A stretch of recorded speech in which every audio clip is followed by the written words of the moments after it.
Antes de entrar en la solución, vamos a tratar de hacer un esquema de cómo es la situación que estamos teniendo en este problema.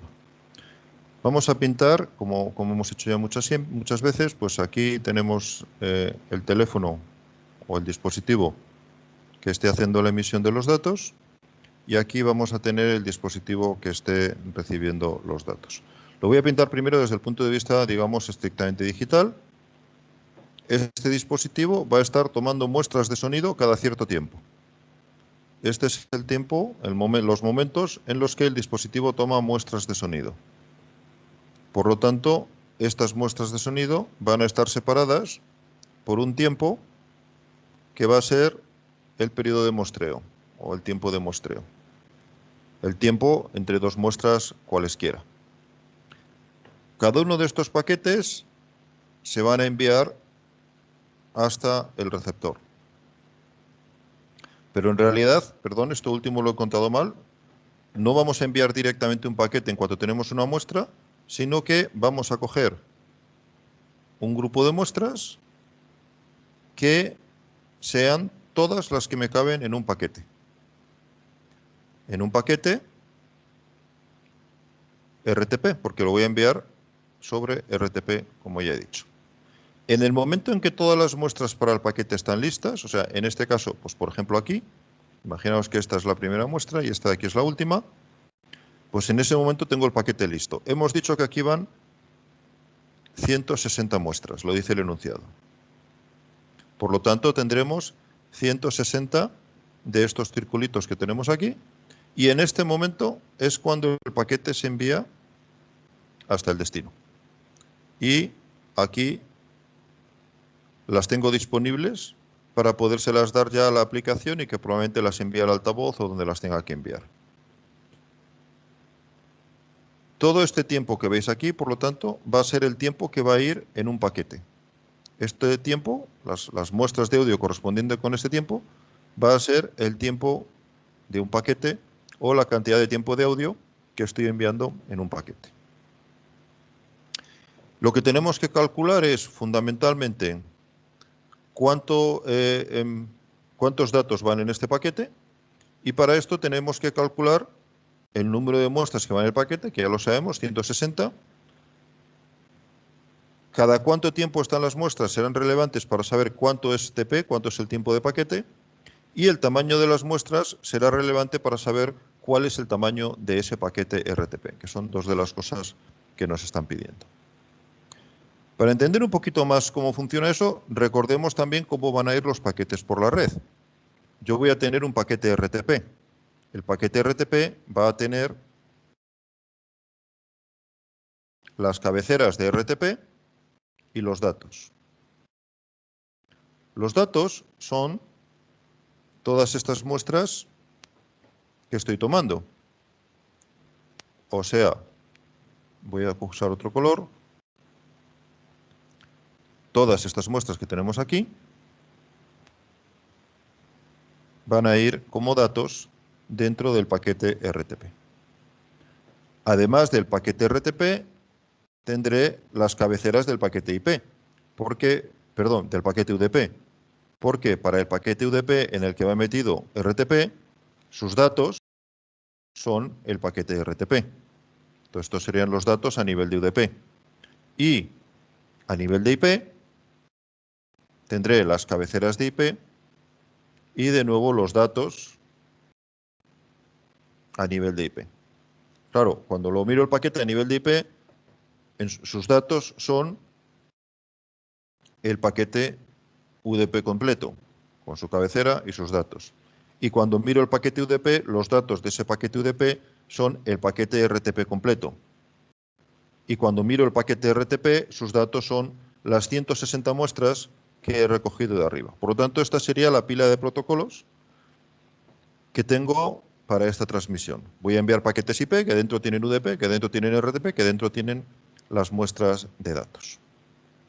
Y por último, para terminar de entender el problema, nos queda cómo se hace el muestreo inicial. Y para eso tenemos que recordar cómo funcionaba Nyquist. Entonces lo voy a recordar muy rápidamente. Lo que vamos a tener es una señal de audio que, si la ponemos en frecuencias, pues va a tener una pinta, digamos que más o menos así. Donde tenemos bastante potencia en frecuencias bajas. Bueno, de hecho, voy a pintarlo un poquito más exacta. Tiene una pinta más bien así, para ser más, digamos que así, para ser un poco más correctos. En general, si yo muestreo más o menos entre 300 y 3,4 kilohercios, o sea, 300 y 3400 kilohercios, yo tengo una señal que razonablemente voy a poder reconocer en destino.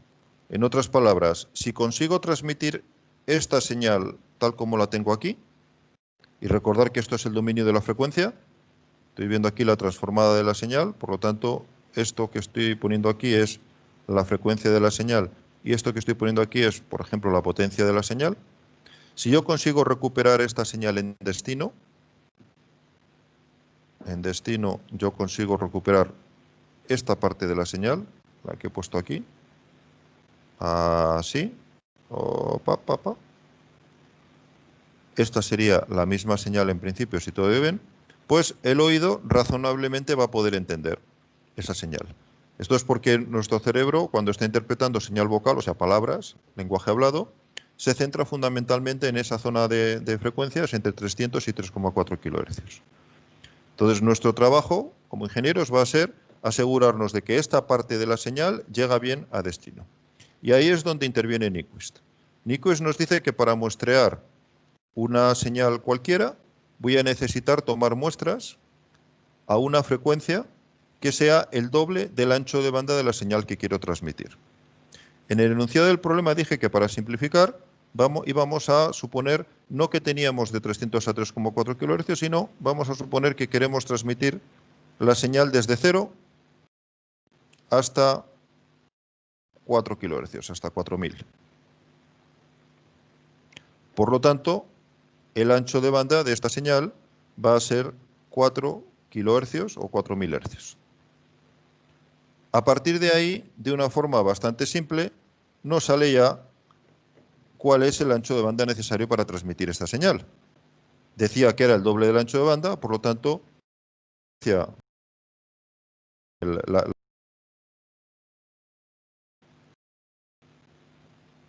será igual a 2 veces el ancho de banda de la señal. Por lo tanto, 2 por 4 kHz. Por lo tanto, la frecuencia de muestreo va a ser 8 kHz, 8000 muestras por segundo. Y a partir de ahí puedo calcular la frecuencia de muestreo, que era el numerito que estaba tratando de calcular todo el rato, que es, como sabéis, el periodo va a ser el inverso de la frecuencia, por lo tanto, 1 partido por la frecuencia de muestreo que acabamos de calcular, 1 partido por 8 kHz, que me va a dar 0,125 milisegundos o 125 microsegundos, que es lo mismo, simplemente echando la cuenta. 1 partido 8000 me da 0,125 milisegundos. Tengo que calcular. Así pues, empezamos a tener ya resultados. Esta es la frecuencia de muestreo. Vamos a verlo sobre unas transparencias. Hemos llegado ya hasta aquí. Estas, en las transparencias de resolución del problema, pues hemos hablado cómo la frecuencia en telefonía es de 3 a 3400, más o menos, 300 a 3400 más o menos. Hemos ajustado el ancho de banda a 4 kHz, hemos aplicado el criterio de Nyquist y nos sale que la frecuencia de muestreo tiene que ser 8000 muestras por segundo y a partir de aquí llegamos a los 125 microsegundos. Tenéis detalles sobre la frecuencia de Nyquist y conceptos relacionados simplemente en la página de Wikipedia. Es un sitio donde podéis entender, digamos, un poquito la parte matemática de esto. Pero en principio, para lo que necesitamos, hemos terminado. Hemos podido calcular cuál es la frecuencia de muestreo. Y eso, por lo tanto, repito, ¿qué es lo que nos permite? Pues si volvemos a nuestro esquema de antes, lo que nos permite es poder recuperar una señal analógica si muestreo a ese mismo ancho de banda. Y muestreo ese mismo ancho de banda quiere decir que cuando tome muestras, lo voy a poner aquí la señal en el tiempo, cuando tome muestras de la señal, imaginaros que esta es la señal, va a tener pues, sus subidas, sus bajadas, bueno, voy a pintarla de cualquier manera. Yo voy a tener que ir muestreando, o sea, mirando cuánto vale su valor, a la frecuencia que he calculado, cada 125 microsegundos, de forma que la diferencia aquí entre dos muestras consecutivas, este tiempo que podemos ver aquí, o este tiempo que tendríamos aquí, o este tiempo que tendríamos aquí, esos son los 125 microsegundos que hemos calculado. Y la toma aquí de la muestra, para poder aplicar NICUS, debería ser perfecta. O sea, quiere decir que tengo que tener el valor exacto de esa señal. Sin embargo, cuando estamos realizando transmisión digital, no vamos a poder tener el valor exacto, porque este es un valor analógico que puede tomar cualquier valor real dentro de su rango de valores posibles. Y nosotros eso lo vamos a tener que convertir a un número digital, que va a tener un número discreto de valores. Por ejemplo, si estuviéramos usando un bit, para codificarlo, tendríamos dos valores posibles, 0 o 1. Si estuviéramos utilizando 2 bits, tendríamos, lo sabéis ya, pues el valor 00, el valor 01, el valor 10 o el valor 11, que podríamos decir en decimal, pues esto es 0, 1, 2 y 3. En otras palabras, tendríamos 4 valores posibles. Recordar que el número de valores es siempre 2 elevado al número de bits que esté tomando. Por lo tanto, si tomo, por ejemplo, 8 bits, pues tengo 2 elevado a 8, 256 posibles valores. 256 valores puede ser suficiente para una señal. Bueno, pues para eso tenemos que ver cómo funciona PCM. Y con eso vamos a la siguiente parte del problema, porque una vez que hemos calculado el periodo de muestreo, tenemos que calcular cuántos bits vamos a utilizar por muestra. Y ahí podemos ver, de nuevo tenéis aquí abajo algún enlace, pero podéis ver cualquier referencia o incluso vuestros apuntes donde habéis visto cómo funciona PCM y podéis ver cómo en el caso de las codificaciones habituales de PCM vamos a tener 8 bits por muestra. Lo que ocurre es que las vamos a hacer el muestreo de una forma un poco inteligente. En realidad, el muestreo se hace, por ejemplo, en PCM con MULO, o sea, MUPCM, se hace el muestreo a 16 bits, o sea, lo que vamos a hacer es, cada una de estas muestras que tenemos, cada una de las muestras que tenemos aquí, la vamos a codificar con 16 bits. Lo que pasa es que luego, antes de transmitir, cuando lo metemos en el paquete, le aplicamos una transformación logarítmica y esa transformación logarítmica me lo transforma en una muestra de 8 bits. Por lo tanto, lo que va en los paquetes es realmente 8 bits. ¿Por qué hacemos aquí una transformación logarítmica? Pues porque nuestro oído entiende logarítmicamente. Digamos que los valores que son muy grandes, pues lo que hace es considerarlos con menores diferencias, perdón, con mayores diferencias. Y los valores que son muy pequeños, las potencias muy pequeñas, con menores diferencias. Por lo tanto, lo que hacemos al aplicar esta codificación logarítmica es, digamos, aplanar las muestras de forma que se adaptan a cómo las entiende nuestro oído. Y experimentalmente se puede mostrar cómo con estos 8 bits, en general la gente entiende la señal que se recupera. Que la señal que se recupera ya no va a ser exactamente igual que la original, porque hemos pasado de tener esa señal analógica a tener esta señal discreta de solamente 256 niveles, porque tenemos 8 bits.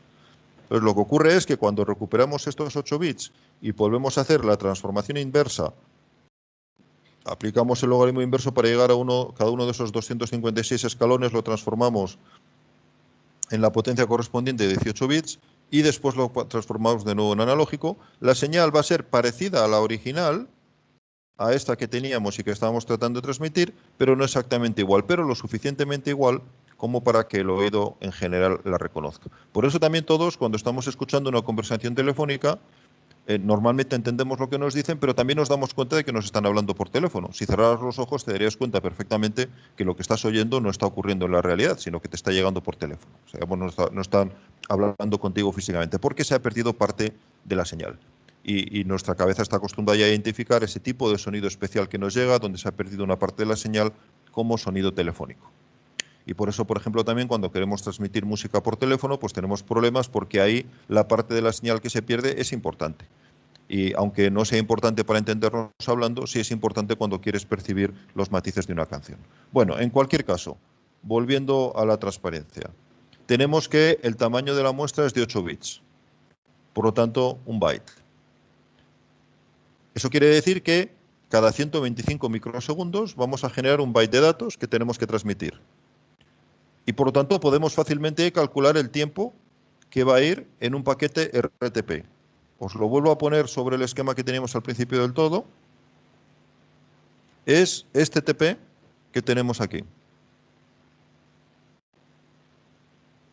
El tiempo que va en un paquete debido a las 160 muestras que lleva ese paquete.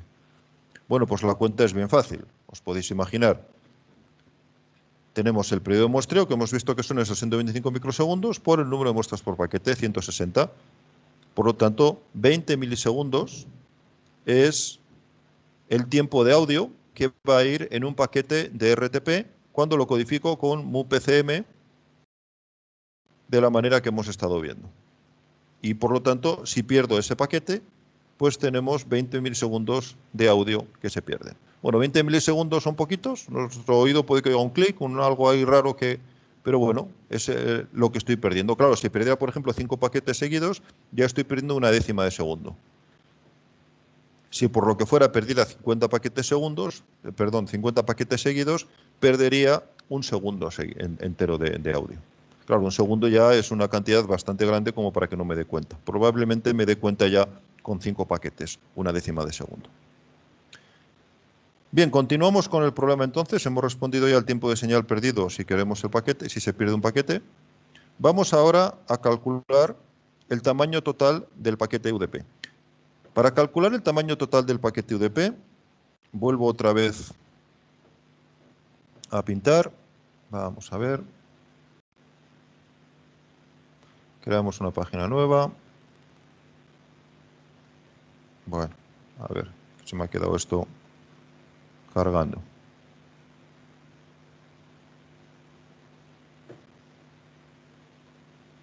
Bueno, me va a dejar mal ahora.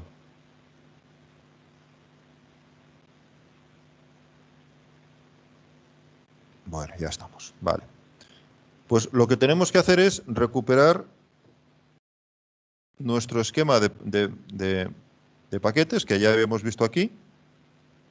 Este que teníamos, donde habíamos visto cómo iban todas las cabeceras, y echar una cuenta bastante sencilla, que va a ser, por lo tanto, lo voy a repetir aquí, el tamaño de la cabecera IP más el tamaño de la cabecera UDP más el tamaño de la cabecera RTP más los datos, las muestras de audio.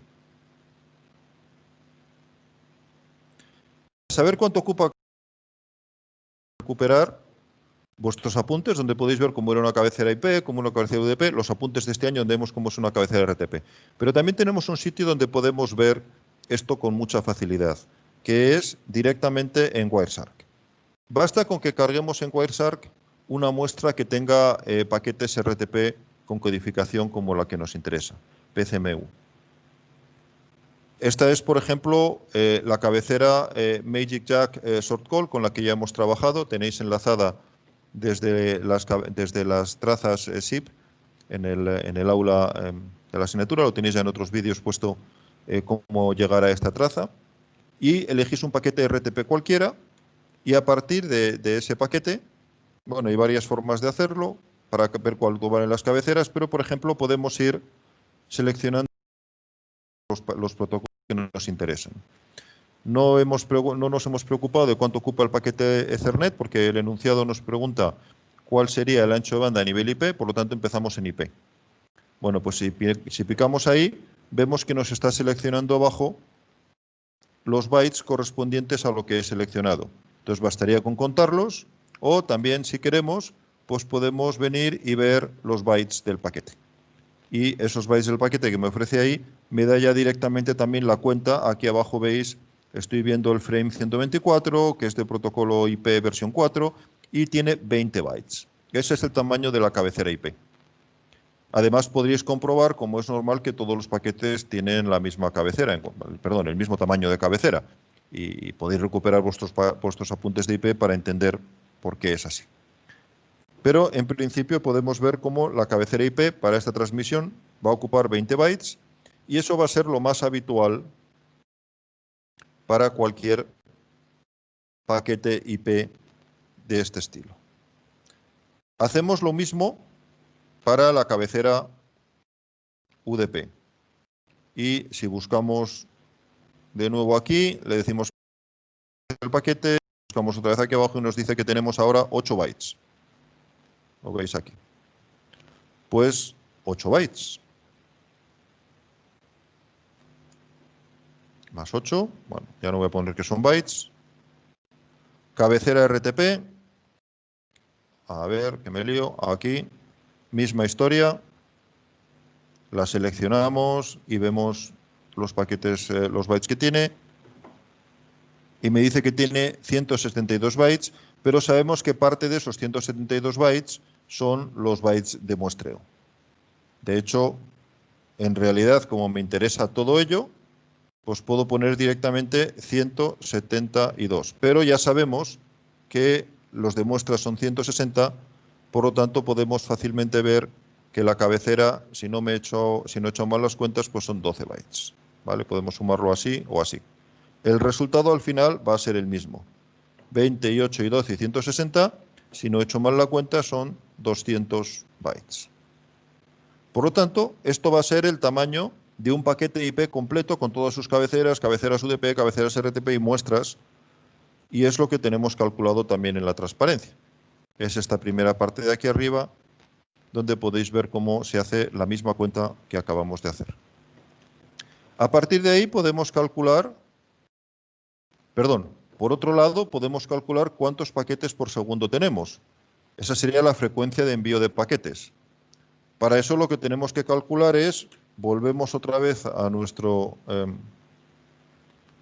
jaleo gráfico por aquí, y recordamos que ya habíamos calculado que los paquetes se enviaban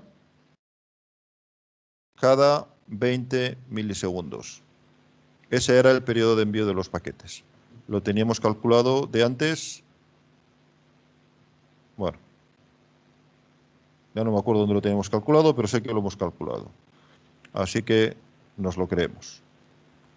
Esos 20 milisegundos en realidad son las muestras que me caben dentro de un paquete RTP. Por si no he hecho la cuenta, que a lo mejor me estoy liando, la cuenta era bien fácil.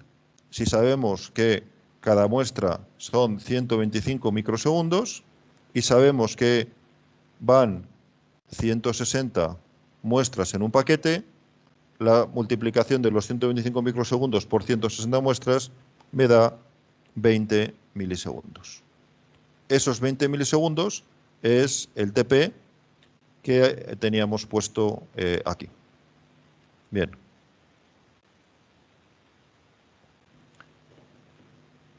Lo tenemos calculado aquí. Y este es el TP. 0,020 si lo pongo en segundos. Y la frecuencia de envío de los paquetes, o sea, cada cuántos paquetes están enviando por segundo, pues es el inverso. Por lo tanto, estoy enviando 50 paquetes por segundo.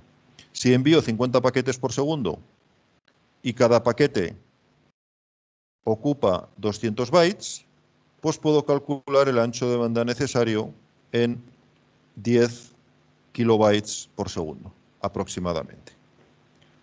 Podemos además echar una cuenta interesante aquí, que es, fijaros, si yo hemos llegado a la conclusión de que tenemos o vuelvo a poner 10 kilobytes por segundo, kilobytes por segundo. Esto es aproximadamente o exactamente 80 kilobits por segundo. Recordar que esto es importante porque normalmente los anchos de banda, las velocidades de transferencia, las medimos en bits por segundo, kilobits por segundo. Pero quizás alguien recuerde el número que salía para la transmisión en telefonía clásica digital, que es 64 kilobits por segundo. ¿Que de dónde nos salía? Pues nos salía de coger los 125, los 8000 muestras por segundo que teníamos. Recordar que esta era la frecuencia de muestreo, perdón, el periodo de muestreo, no, digo bien, la frecuencia de muestreo. Estoy muestreando 8000 muestras por segundo por un byte, que son 8 bits, y por lo tanto, al multiplicar 8000 por 8, pues me salen 64, se me olvidó el 4, 64 kilobits por segundo. Por lo tanto, tenemos aquí una diferencia de 80 a 64. En telefonía clásica veíamos que me bastaba con 64 kilobits por segundo para transmitir todo el audio, pero aquí estamos viendo que me hacen falta 80 kilobits por segundo. ¿Dónde está la diferencia? Que son esos 16 kilobits por segundo. Pues esas son las cabeceras de todos los protocolos que estamos utilizando. Porque recordad que todo esto son datos, son cabeceras, que no tenemos que transmitir cuando solo transmitimos las muestras. Estos son los 64 kilobits por segundo y estos son los 16 kilobits por segundo que tenemos que añadir para poder transmitir sobre Internet. Porque en el caso de la telefonía clásica directamente metíamos las muestras en un canal digital que iban hacia destino y por lo tanto ese canal bastaba con que tuviera 64 kilobits por segundo. Pero aquí lo tenemos que empaquetar sobre IP, UDP y RTP. Por lo tanto, el ancho de banda mínimo que necesitamos es el que supone añadirle esos 16 kilobits por segundo de cabecera. Bien, y volvemos a nuestra transparencia y estamos ya terminando. Nos queda únicamente calcular el tamaño de buffer si queremos tener un jitter de 20 milisegundos. Perdón, si suponemos que tenemos un jitter de 200 milisegundos. ¿Qué estamos queriendo decir aquí? Dejadme hacer un pequeño dibujo también y con esto ya vamos a terminar el ejercicio. Lo que quiere decir es que en origen yo estoy enviando datos. Y aquí ahora voy a pintar no ya muestras, sino paquetes. En este momento tengo un paquete listo. Este paquete vendrá con un montón de muestras dentro, 160, pero en un momento el paquete está listo y se envía. Aquí tengo otro y aquí está listo y se envía. Aquí tengo otro y aquí está listo y se envía. Cada uno de ellos tiene sus 160 muestras. El asunto es que ahora, por motivos diversos, pues estos paquetes tienen que llegar hasta destino, pero unos se me van a retrasar, otros van a llegar fuera de orden, uno va a llegar muy juntitos, otros van a llegar muy separados. El asunto es que yo calculo, en un momento dado, que desde el paquete que me llegue más pronto hasta el paquete que me llegue más tarde, van a pasar esos 200 milisegundos que he comentado. ¿Qué quiere decir eso? Que me voy a tener que guardar como mucho un paquete durante 200 milisegundos hasta que me toque entregarlo. Porque los paquetes los tengo que entregar periódicamente. Si este es el primer paquete que me llega y lo entrego aquí, el siguiente paquete lo tengo que entregar necesariamente el tiempo que habíamos calculado antes, 20 milisegundos después. Este tiempo tiene que ser 20 milisegundos. El paquete me llegó aquí, por lo tanto lo tengo que guardar este tiempo. Si a los 20 milisegundos este paquete no me hubiera llegado, pues no lo puedo guardar, porque no lo tengo todavía. No lo puedo entregar, no lo puedo guardar, por lo tanto este paquete en realidad a efectos prácticos me ha llegado tarde, ya no lo puedo utilizar. ¿Qué es lo que hago para eso? Recordar la técnica del jitter. Lo que hago es que cuando me llega el primer paquete no lo entrego todavía, sino digo, ojo, que puede haber paquetes que me lleguen retrasados hasta 200 milisegundos. Por lo tanto, me voy a esperar todavía. No lo entrego y dejo pasar 20 milisegundos. No lo entrego y dejo pasar 20 milisegundos. ¿Cuánto hago eso? Pues 10 veces, porque estoy suponiendo que tengo este buffer de 200 milisegundos. Solamente en ese momento lo entrego. Eso supone, obviamente, que el paquete va a tener un retardo mínimo de 200 milisegundos, porque es el tiempo que voy a esperar con él, el primer paquete que me llegue, y a partir de ahí los demás pues tendrán retardo mayor o menor según el momento en el que me hayan llegado. Pero os voy a suponer siempre que un paquete nunca me va a llegar más de 200 milisegundos más tarde que el primer paquete que me llegó. Y eso lo llamaba jitter y, bueno, lo habéis estado viendo o lo hemos estado viendo en las clases anteriores. Entonces el asunto es, si yo decido que con 200 milisegundos me basta, y esto lo hacía calculando cómo me iba yendo la transmisión, y además lo podía hacer de forma adaptativa, etcétera, etcétera, pero el asunto es, en un momento dado digo que son 200 milisegundos, ¿qué tamaño tiene que tener este buffer para poder guardar esos paquetes? Y la cuenta es muy fácil y la tenéis en la transparencia. Si tengo 200 milisegundos de tamaño de buffer y cada paquete tiene 20 milisegundos de audio dentro de él, pues necesito guardar 10 paquetes, porque en esos 200 milisegundos me van a poder llegar o voy a tener que almacenar como mucho 10 paquetes. Volviendo un momento al gráfico, este sería el tiempo en el que los voy teniendo que entregar. A partir de estos 200 milisegundos los empecé a poner. Aquí, ¿cuántos me han podido llegar? Pues esos 10 que he puesto, suponiendo que me llegaran todos perfectos. Por lo tanto, la cuenta sería 10 paquetes por 160 bytes por cada paquete, 1600 bytes que necesitaría. También puedo echar la cuenta de otra manera. Si tengo 200 milisegundos, necesito espacio para ¿cuántas muestras? Pues divido los 200 milisegundos por el periodo entre muestras, 125 microsegundos, y tengo 1600 muestras que almacenar.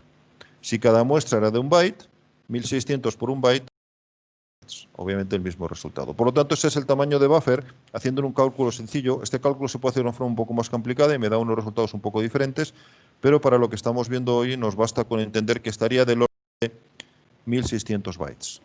Esto sería el tamaño de este buffer, donde voy a ir guardando los paquetes antes de darlos a destino, para estar seguro de que los voy guardando todos y que los voy entregando en el momento en que los necesito. Y con esto hemos terminado todas las preguntas que nos proponíamos en el ejercicio. Y espero que haya servido también para tener una idea un poco más general y completa de qué es lo que pasa con los datos desde que empezamos a muestrarlos en origen hasta que llegamos a destino con ellos y los colocamos en el buffer para la entrega.